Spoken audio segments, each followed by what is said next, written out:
14 फरवरी 2081 का वह दिन बेहमई गांव के लिए बहुत ही भारी पड़ा और इतिहास में यह गांव और यह दिन भी अमर हो गया।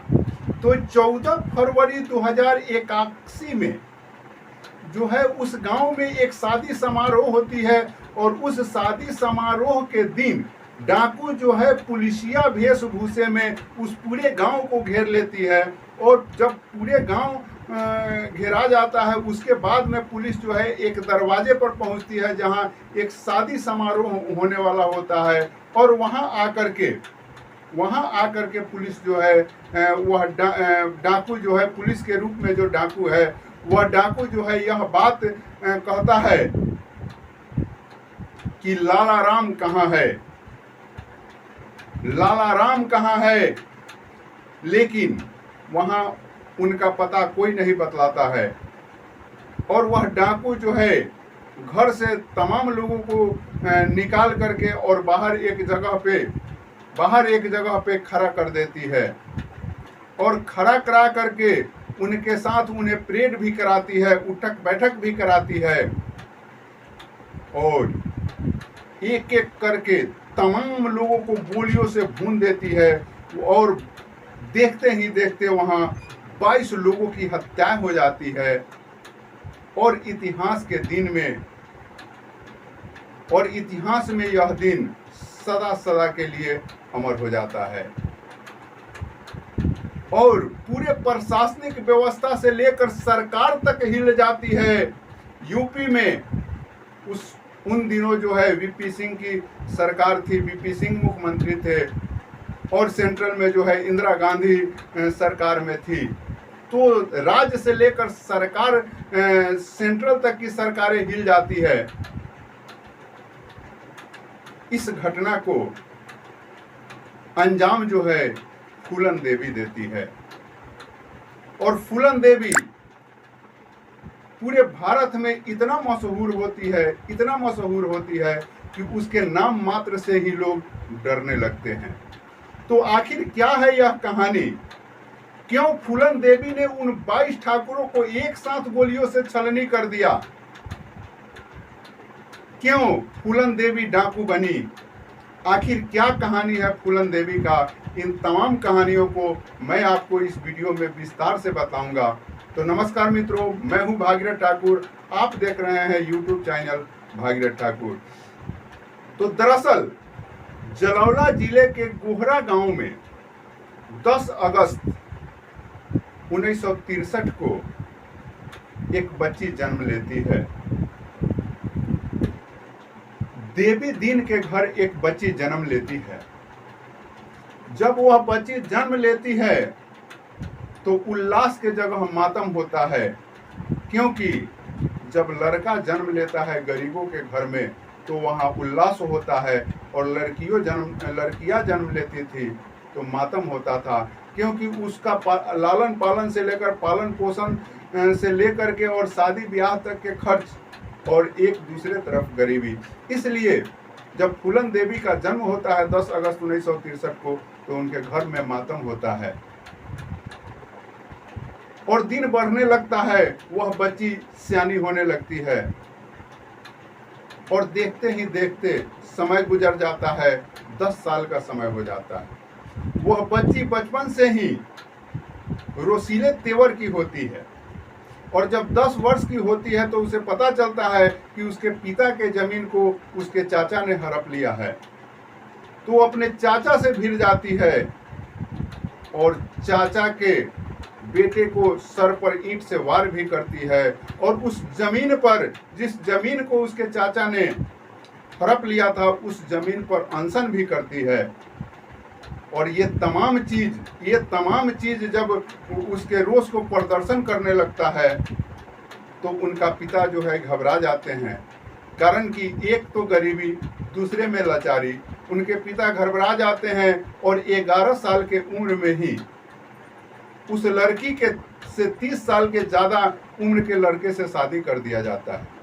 जिस समय फूलन देवी की उम्र 11 साल की होती है, उस समय 40 वर्ष के वयस्क से जो है फूलन देवी की शादी कर दी जाती है।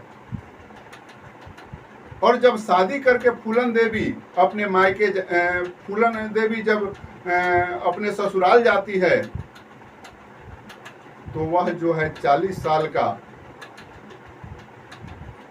अधवैस व्यक्ति उसके साथ शारीरिक संबंध भी बनाने लगता है।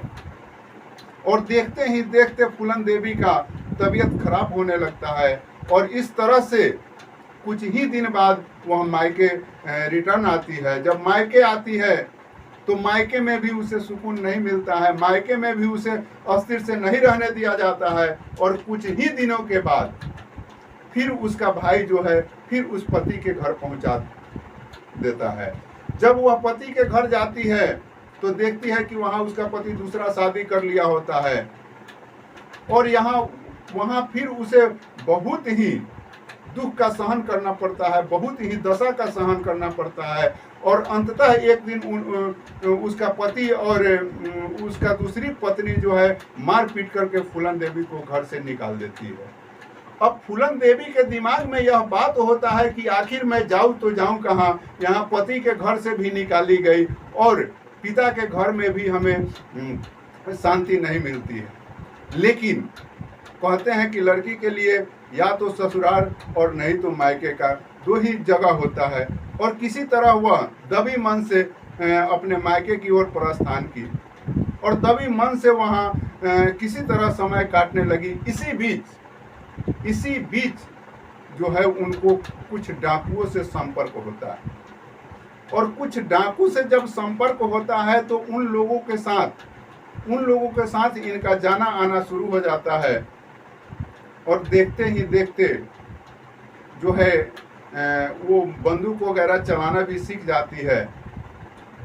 और इसी के दरमियान 2-3 साल का समय बीत जाता है और इसी के दरमियान जो है उस गिरोह के सरदार बाबू गुज्जर का नज़र जो है फूलन देवी पर गलत पड़ने लगता है और वह अपने हिसाब से उसको जो है ये प्रेस करता है बाबू गुज्जर कि तुम हमारे साथ संबंध बनाओ।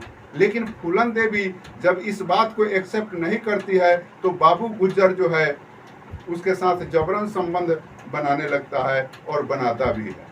इसको उसी गिरोह का विक्रम मल्लाह देखते होता है और विक्रम मल्लाह जो है मन ही मन इस बात को विरोध करता है और विक्रम मल्लाह भी मन ही मन फूलन से प्रेम करने लगता है। और उसका विरोध इतना बढ़ता है कि एक दिन बाबू गुज्जर को गोलियों से छलनी कर देता है और बाबू गुज्जर सदा सदा के लिए समाप्त हो जाते हैं। और जब किसी भी गिरोह के सरदार को कोई व्यक्ति हत्या कर देता है तो यह मान्यता थी कि वही व्यक्ति जो है उस गिरोह का सरदार बनेगा। और इस तरह से बाबू विक्रम मल्लाह जो है उस गिरोह का सरदार बन जाता है। और फूलन देवी से प्रेम करते हुए ये लोग जीवन अपना व्यतीत करने लगते हैं। कुछ ही दिन बाद फिर जो है एक ठाकुर गिरोह को यह बात हजम नहीं हुई और ठाकुर गिरोह के लोग यह बात करने लगे कि फूलन के चलते ही बाबू गुज्जर का हत्या हुआ है और इस तरह से फूलन को रास्ते से कैसे हटाए, फूलन को कष्ट कैसे दे, इसके लिए उसके साय के रूप में जो है विक्रम मल्लाह होता था। तो अब ये ठाकुर ग्रुप के लोग जो है यह योजना बनाए और योजना बना करके विक्रम मल्लाह जो डाकुओं का सरदार थे उनका हत्या कर दिया। और उनका हत्या करने के बाद में जो है फूलन देवी को ये लोग अगुआ कर लेते हैं और अगुआ कर लेने के बाद वही बेहमई गांव लेकर के जाते हैं और कई एक दिन तक बंदी बना कर रखते हैं। और इस 4-5 दिन के दरमियान जो है कई एक लोग फूलन देवी से अपने मुंह को काला करते हैं। और किसी तरह जब फूलन देवी के साथियों को पता चलता है तो वो आकर किसी तरह जो है फूलन देवी को बचा कर ले जाने में सक्षम होते हैं, बचा कर ले जाते हैं। और फूलन देवी जो है इस घटना को भूल नहीं पा रही थी। यह घटना उसके अंदर प्रतिशोध बन के धधक रही थी और विगत 7-8 महीने में ही वह प्रतिशोध का समय आ गया।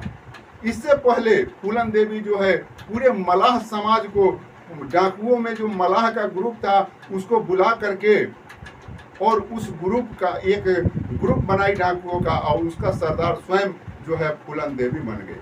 18 वर्ष के उम्र में फूलन देवी डाकुओं के गिरोह का सरदार बन जाती है और 7-8 महीने में ही इतना सशक्त करती है अपने संगठन को, अपने डाकुओं के गिरोह को, कि किसी भी संगठन को, किसी भी डाकुओं के गिरोह को जवाब देने के लिए ये सक्षम होती है। और किसी भी पदाधिकारी, किसी भी अफसर को जो है यह चैलेंज करने के लिए जो है उपयुक्त हो जाती है, यह अपने आप में सक्षमता महसूस करने लगती है। तब वह समय आता है, क्योंकि उस समय भी जातिवाद का ये बोलबाल था, क्योंकि ठाकुरों ने जब बाबू गुज्जर का हत्या होता है तो जातिवाद करके ही, और विक्रम मल्लाह का हत्या होता है, और विक्रम मल्लाह जब मर जाता है तो फूलन देवी को जो मौका आता है तो वो मल्लाह समाज को एकत्रित करके और वो अपना संगठन बनाती है। और वह दिन आ जाता है 14 फरवरी 1981 का, और फिर वह बेरई गांव धधक उठता है हत्याओं से, और फूलन देवी वहां पहुंचकर एक साथ जो है 22 ठाकुरों की हत्या करती है, 22 ठाकुरों की हत्या करती है। तो मित्रों, कहानी यहाँ से जब 22 हत्याएं कर देती है फूलन देवी, तो पूरे देश दुनिया में ये प्रसिद्ध हो जाती है, और इनका नाम का शोहरत और इनके नाम का भय इतना बढ़ता है कि यूपी सरकार को इस्तीफा तक देना पड़ता है।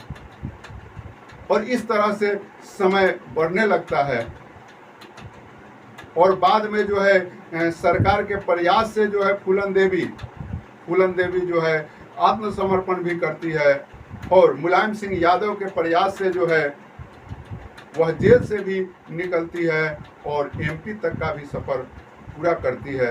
इन तमाम चीज़ों को मैं दूसरे वीडियो में आप लोगों को बतलाने का प्रयास करूंगा। अगर आप इस वीडियो को सपोर्ट करते हैं तो मैं इन तमाम घटनाओं को बारीकी से मैं आपको अगले वीडियो में बतलाऊंगा। अब तक इतना ही, मिलते हैं अगले वीडियो में। जय हिंद।